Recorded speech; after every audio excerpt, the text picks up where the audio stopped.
હસતા હસતા કોઈને છેતરીને લીધેલાની મજાનો ઉપરવાળો સરસ સજા આપી શકે છે. કોઈ સાથે જાણી જોઈને કરેલું કપટ કે ચાલાકીને ભોગવવાની તૈયારી રાખજો. એનો જવાબ સમય જતાં મળી જાય છે. આપણી આસપાસ એવા કેટલાય લોકો છે જે પોતાના કરતાં બીજા પર વધુ ફોકસ કરતા હોય છે. તમારી પર્સનલ અને પ્રોફેશનલ લાઈફમાં એને વધુ રસ હોય છે.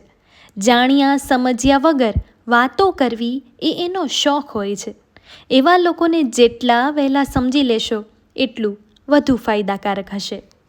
જો જીવનમાં ખુશ રહેવું હોય તો જેણે તમને હેરાન કર્યા કે દુઃખી કર્યા હોય છે એને માફ કરી દો અને ભૂલી જાઓ.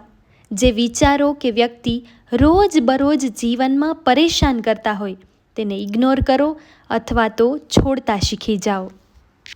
અજ્ઞાનની શક્તિ ક્રોધ છે અને જ્ઞાનની શક્તિ મૌન છે.